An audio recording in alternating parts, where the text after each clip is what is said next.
الحمدللہ رب العالمین والصلاة والسلام علی رسولہ الکریم وعلی آلہ وصحبہ اجمعین ومن تبعہم بإحسان الی یوم الدین اما بعد۔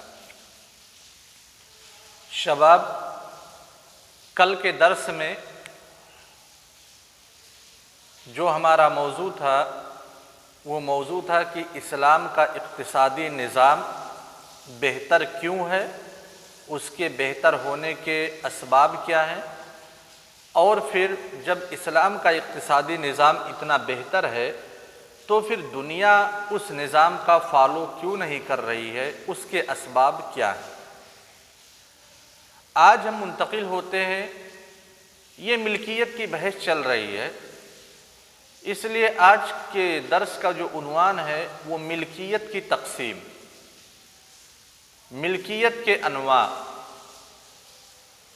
اور جب ہم ملکیت کی تقسیم کریں گے یا ملکیت کے انواع پر گفتگو کریں گے تو ہمارے ذہن میں یہ چیز رہنی چاہیے کہ ہم اس ملکیت کی بات کر رہے ہیں جس ملکیت کو شریعت اسلامیہ تسلیم کرتی ہے، یعنی شرعی نقطہ نظر سے، خالص شرعی نقطہ نظر سے اب ہم ملکیت کے اوپر گفتگو کرتے ہیں۔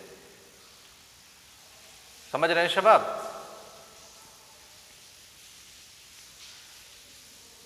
جو کوئی بھی چیز ہوتی ہے جب ہم اس کی تقسیم کے اوپر آتے ہیں تو مختلف اعتبارات سے یا متعدد اعتبارات سے اس چیز کی تقسیم کی جا سکتی ہے۔ مثال کے طور پہ جماعت ثابیہ میں پڑھنے والے بچوں کی تعداد 12 ہے۔ اب ان 12 بچوں کو کئی اعتبارات سے ہم تقسیم کر سکتے ہیں۔ مثال کے طور پہ پہلا اعتبار ہو گیا جماعت ثابیہ کے بچوں کی تعداد ہاسٹلر اور نان ہاسٹلر کے اعتبار سے، یعنی تقسیم کر رہے ہیں کہ کون سے بچے ہاسٹل میں رہ کر کے پڑھتے ہیں، کون سے بچے کون سے بچے مقیم نہیں ہیں، گھر سے آ جا کر کے پڑھتے ہیں۔ جب یہ اعتبار کریں گے تو ہم جماعت ثابیہ کے بچوں کو مثلاً 2 قسموں میں منقسم کر سکتے ہیں۔ ہاسٹلر بچوں کی تعداد 8 اور نان ہاسٹلر بچوں کی تعداد 4۔ یہ ایک اعتبار ہو گیا ہاسٹلر اور نان ہاسٹلر کا۔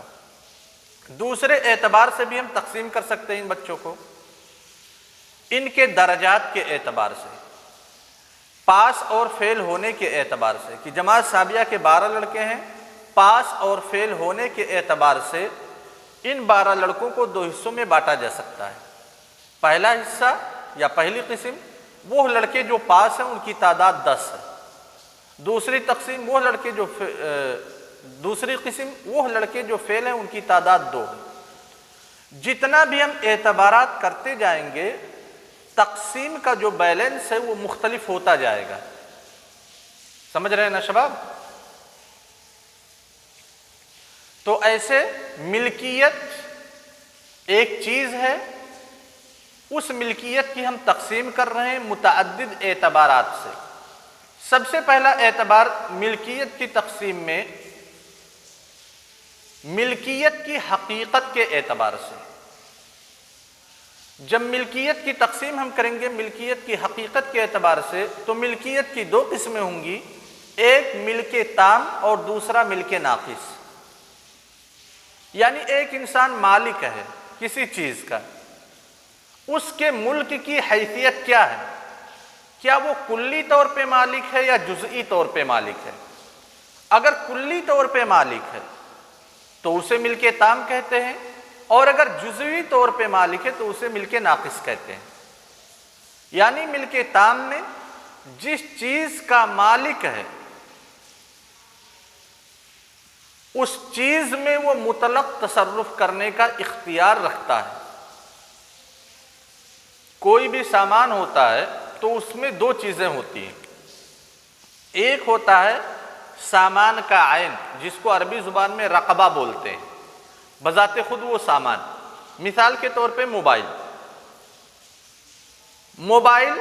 ایک بہت سارے اجزاء سے مل کر کے موبائل بنا ہوا ہے جس کا نام ہے موبائل، اور دوسری چیز ہے اس موبائل سے فائدہ، آپ کال کرنے کے لیے استعمال کرتے ہیں، آپ ویڈیو دیکھنے کے لیے استعمال کرتے ہیں، آپ چینلز بنانے کے لیے استعمال کرتے ہیں، وغیرہ وغیرہ جو اس کے فائدے۔ تو موبائل کو جو موبائل کی عین ہے اس کو عربی زبان میں رقبہ کہا جاتا ہے،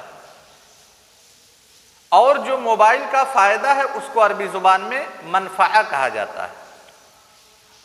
تو جب ملکیت کی ہم تقسیم کریں گے ملکیت کی حقیقت کے اعتبار سے، تو میں نے بتلایا دو قسمیں ہوں گی، ایک ملک تام یعنی موبائل بھی آپ کی ملکیت میں ہو اور موبائل سے فائدہ اٹھانے کی صلاحیت بھی آپ کو دے دی گئی ہو، تو یہ ملک تام ہے۔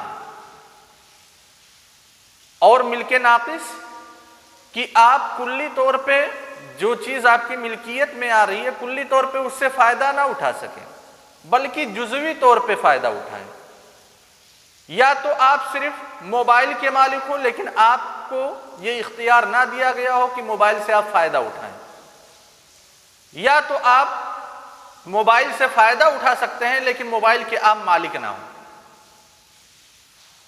سمجھ رہے ہیں شباب؟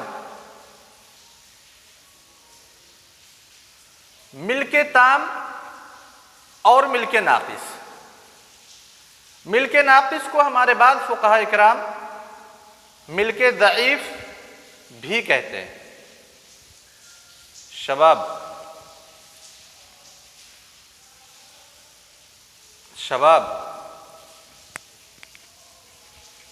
کچھ شاید پرابلم کا احساس ہو رہا ہے صحت کے ناحیے سے، اس لیے معذرت۔